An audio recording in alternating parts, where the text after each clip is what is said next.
Hello बच्चों, welcome to वागलेश classes. कैसे हैं आप सब? आई होप सब लोग बहुत अच्छे होंगे। बच्चों, आज हम साहित्य सागर का लेसन नंबर 10 करेंगे, जिसका नाम है दो कलाकार। इस कहानी की कहानीकार श्रीमती मन्नू भंडारी जी हैं। श्रीमती मन्नू भंडारी का जन्म 3 अप्रैल 1931 ईस्वी को मध्य प्रदेश के मंदसौर जिले के भानपुर नामक गांव में हुआ था। इनका बचपन का नाम महेंद्र कुमारी था। इनकी रचना यही सच है पर आधारित रजनीगंधा नामक फिल्म को 1974 की सर्वश्रेष्ठ फिल्म का पुरस्कार प्राप्त हुआ। इन्हें हिंदी अकादमी दिल्ली के शिखर सम्मान व राजस्थान संगीत नाटक अकादमी के व्यास सम्मान से विभूषित किया गया तथा उत्तर प्रदेश हिंदी संस्थान द्वारा पुरस्कृत किया गया है। बच्चों, जैसे कि आप कहानी के शीर्षक दो कलाकार से ही समझ गए होंगे कि ये कहानी दो कलाकारों से संबंधित है। कहानीकार ने इस कहानी के माध्यम से सच्चे कलाकार की सच्ची पहचान बताई है। कहानी में दो कलाकारों का वर्णन किया गया है। दोनों के क्षेत्र अलग अलग हैं। दोनों कलाकारों के नाम अरुणा और चित्रा हैं, जो आपस में बहुत अच्छी सहेलियां हैं। दोनों हॉस्टल के एक कमरे में रहती हैं। अरुणा समाज सेवा के कार्यों में व्यस्त रहती है। वह निर्धन व असहाय बच्चों को बिना स्कूल के ही पढ़ाती है। अरुणा की सगाई मनोज के नाम के लड़के से हो चुकी है। अरुणा को चित्रा रूनी के नाम से बुलाती है। चित्रा एक चित्रकार है। वह एक अमीर बाप की बेटी है। कहानीकार द्वारा कहानी का आरंभ हॉस्टल के कमरे में किया गया है। कमरे में अरुणा सोई हुई है, जिसकी चादर खींचते हुए चित्रा उसे हिलाकर उठाती है। ए रूनी, उठ! जिस पर अरुणा ने आंख मलते हुए और थोड़ा चिढ़ते हुए पूछा, अरे क्या है? चित्रा उसका हाथ पकड़कर खींचती हुई अपनी नई पेंटिंग के सामने ले गई, जो उसने अभी बनाई थी, और बोली, देख, मेरा चित्र पूरा हो गया है। इस पर अरुणा अफसोस करती हुई बोली, ओह, तो इसे दिखाने के लिए तूने मेरी नींद खराब कर दी। चित्रा ने कहा, अरे जरा इस चित्र को तो देख, अगर पहला इनाम ना मिले तो मेरा नाम बदल देना। चित्र को चारों ओर घुमाते हुए अरुणा बोली, किधर से देखूं, ये तो बता दे। 1000 बार तुझसे कहा है कि जिसका चित्र बनाए उसका नाम लिख दिया कर, जिससे कोई गलतफहमी ना हो, वरना तू बनाए हाथी और हम समझे उल्लू। और तस्वीर पर आंखें गड़ाते हुए अरुणा फिर बोली, किसी तरह समझ नहीं पा रही हूं कि 84 लाख योनियों में से आखिर ये किस जीव की तस्वीर तूने बनाई है। चित्रा ने कहा, तो आपको यह कोई जीव नजर आ रहा है? जरा अच्छी तरह देख और समझने की कोशिश कर। अरुणा कहती है, अरे ये क्या है? इसमें तो सड़क, आदमी, ट्राम, बस, मोटर, मकान सब एक दूसरे पर चढ़ रहे हैं, मानो सबकी खिचड़ी पका कर रख दी हो। क्या घालमेल बनाया है। यह कहकर अरुणा ने चित्र रख दिया। चित्रा ने कहा, जरा सोचकर बता कि यह किसका प्रतीक है। जिस पर तुरंत अरुणा ने कहा, तेरी बेवकूफी का, आई है बड़ी प्रतीक वाली। चित्रा ने जवाब दिया, अरे जनाब, यह चित्र आज की दुनिया में कंफ्यूजन का प्रतीक है, समझी। अरुणा ने कहा, मुझे तो तेरे दिमाग की उलझन का प्रतीक नजर आ रहा है, बिना मतलब जिंदगी खराब कर रही है। और यह कहकर अरुणा मुंह धोने के लिए बाहर चली गई। जब लौटी तो देखा 3-4 बच्चे उसके कमरे के दरवाजे पर खड़े उसका इंतजार कर रहे हैं। आते ही बोली, आ गए बच्चों, चलो मैं अभी आई। चित्रा हंसकर बोली, क्या ये बंदर पाल रखे हैं तूने? एक दिन तेरी पाठशाला का चित्र बनाना होगा, फिर लोगों को दिखाया करेंगे कि हमारी एक दोस्त साहिबा थी, जो बस्ती के चौकीदारों, नौकरों और चपरासियों के बच्चों को पढ़ा पढ़ा कर ही अपने को भारी पंडिताइन और समाज सेविका समझती थी। 4 बजते ही कॉलेज से सारी लड़कियां लौट आईं, पर अरुणा नहीं लौटी।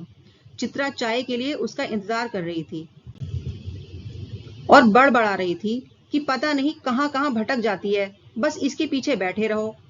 इतने में ही अरुणा आई और बोली, अरे क्यों बड़बड़ कर रही है, ले मैं आ गई, चल बना चाय, दोनों मिलकर चाय पियेंगे। चित्रा ने कहा, तेरे मनोज की चिट्ठी आई है। अरुणा लिफाफा फाड़कर चिट्ठी पढ़ने लगी। जब उसकी चिट्ठी खत्म हो गई तो चाय पीते पीते चित्रा बोली, आज पिताजी का भी पत्र आया है। लिखा है, जैसे ही यहाँ कोर्स खत्म हो जाए मैं विदेश जा सकती हूँ। मैं तो जानती थी पिताजी कभी मना नहीं करेंगे। इस पर अरुणा बोली, हाँ भाई, अमीर बाप की इकलौती बेटी ठहरी, तेरी इच्छा कभी टाली जा सकती है? पर सच कहती हूँ, मुझे तो तेरी सारी कला इतनी बेकार लगती है, इतनी बेमतलब लगती है कि बता नहीं सकती। किस तरह की ऐसी कला जो आदमी को आदमी न रहने दे? चित्रा ने कहा, तो तू मुझे आदमी नहीं समझती? क्यों? अरुणा कहती है, तुझे दुनिया से कोई मतलब नहीं, दूसरों से कोई मतलब नहीं, बस चौबीसों घंटे अपने रंग और ब्रश में डूबी रहती है। दुनिया में कितनी बड़ी घटना घट जाए, पर यदि उसमें तेरे चित्र के लिए आइडिया नहीं, तो तेरे लिए वह घटना कोई मायने नहीं रखती। हर घड़ी, हर जगह और हर चीज में तू अपने चित्रों के लिए मॉडल खोजा करती है। कागज पर इन बेजान चित्रों को बनाने के बजाय दो चार लोगों की जिंदगी क्यों नहीं बना देती? तेरे पास ताकत है, रुपए हैं, पैसे हैं, सारे साधन हैं। चित्रा ने जवाब दिया, वह काम तो तेरे लिए छोड़ दिया। मैं चली जाऊंगी तो जल्दी से सारी दुनिया का भला करने के लिए झंडा लेकर निकल पड़ना। और ये कहकर चित्रा हंस पड़ी। 3 दिन से जोरों की बारिश हो रही थी। रोज अखबारों में बाढ़ की खबरें आती थीं। बाढ़ से परेशान लोगों की हालत बिगड़ती जा रही थी और बारिश थी कि रुकने का नाम नहीं लेती। अरुणा सारा दिन चंदा इकट्ठा करने में लगी रहती। एक दिन आखिर चित्रा ने कह दिया, तेरे इम्तिहान से पर आ रहे हैं, कुछ पढ़ती लिखती नहीं है, सारा दिन बस भटकती रहती है। माता पिता क्या सोचेंगे कि इतना पैसा बेकार ही पानी में बहाया। चित्रा की बात सुने बिना अरुणा ने कहा, आज शाम को मदद करने वालों का एक ग्रुप जा रहा है। प्रिंसिपल से इजाजत ले ली है, मैं भी उनके साथ जा रही हूँ। शाम को अरुणा चली गई। 15 दिन बाद वह लौटी तो उसकी हालत काफी खराब हो रही थी। सूरत ऐसी निकल आई थी मानो 6 महीने से बीमार हो। चित्रा उस समय अपने टीचर के पास गई हुई थी। अरुणा नहा धोकर खा पीकर लेटने लगी, तभी उसकी नजर चित्रा के बनाए हुए नए चित्रों पर गई। उसने 3 नए चित्र बना रखे थे। तीनों बाढ़ के चित्र थे। जो नजारा वह अपनी आंखों से देखकर आ रही थी, वैसे ही नजारे यहाँ भी बने हुए थे। उसका मन पता नहीं कैसा कैसा हो गया। शाम को चित्रा लौटी तो अरुणा को देखकर बड़ी खुश हुई। अरुणा ने पूछा, क्यों चित्रा, तेरा जाने का पक्का हो गया? चित्रा ने जवाब दिया, हाँ, अगले बुधवार को मैं घर जाऊंगी और बस 1 हफ्ते बाद हिंदुस्तान की सीमा के बाहर पहुंच जाऊंगी। खुशी उसकी आवाज से साफ झलक रही थी। अरुणा ने कहा, सच कह रही है, तू चली जाएगी चित्रा? 6 साल से साथ रहते रहते यह बात मैं भूल ही गई कि कभी अलग भी होना पड़ेगा। तू चली जाएगी तो मैं कैसे रहूंगी? उदासी भरी आवाज में अरुणा ने पूछा, लगा जैसे खुद से ही पूछ रही हो। कितना प्यार था दोनों में। सारा हॉस्टल उनकी दोस्ती को जलन की नजर से देखता था। आज चित्रा को जाना था।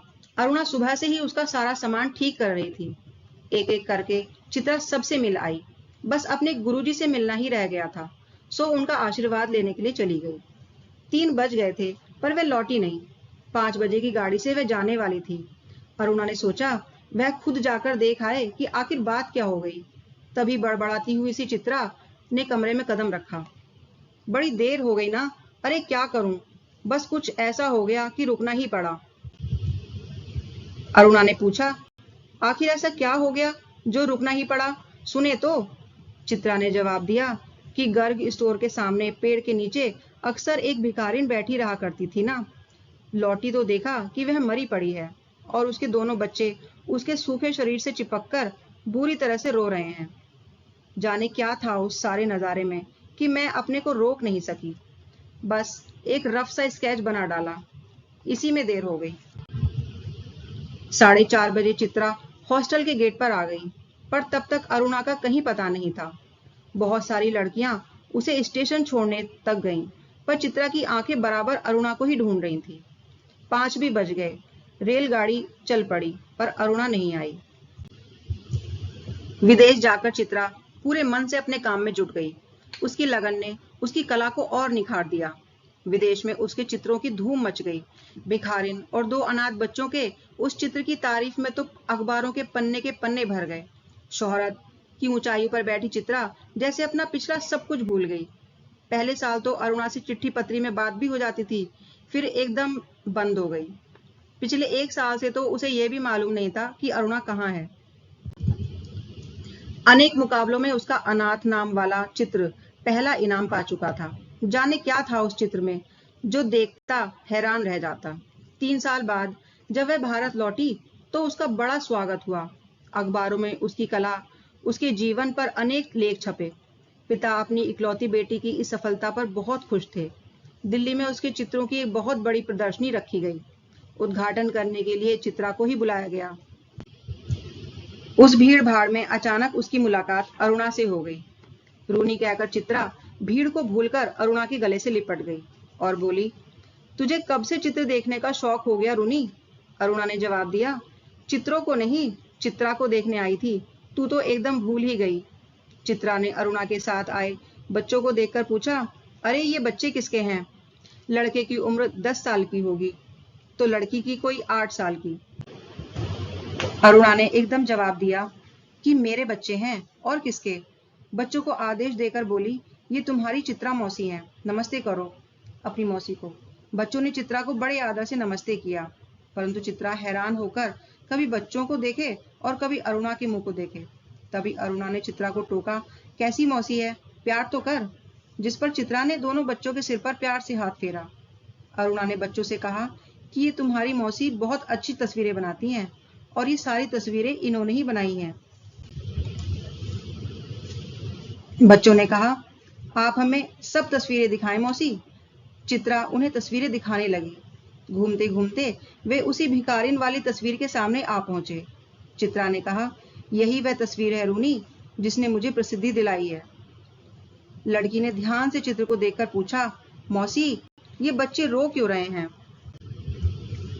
अरुणा के लड़के ने अपनी बहन को जवाब दिया, इनकी माँ मर गई है, देखती नहीं मरी पड़ी है, इतना भी नहीं समझती। लड़की दुखी आवाज में फिर से पूछती है कि क्या ये सचमुच के बच्चे थे मौसी? चित्रा ने जवाब दिया, हाँ, और सचमुच के बच्चों को देखकर ही तो बनाई थी ये तस्वीर। बच्चों ने कहा, मौसी हमें ऐसी तस्वीर नहीं, अच्छी अच्छी तस्वीरें दिखाओ, राजा रानी की, परियों की। उस तस्वीर को और ज्यादा देर तक देखना बच्चों के लिए मुश्किल हो गया था। तभी अरुणा के पति आ पहुंचे। थोड़ी देर बातचीत के बाद अरुणा ने दोनों बच्चों को उनके हवाले करते हुए कहा, आप जरा बच्चों को प्रदर्शनी दिखाइए, मैं चित्रा को लेकर घर चलती हूँ।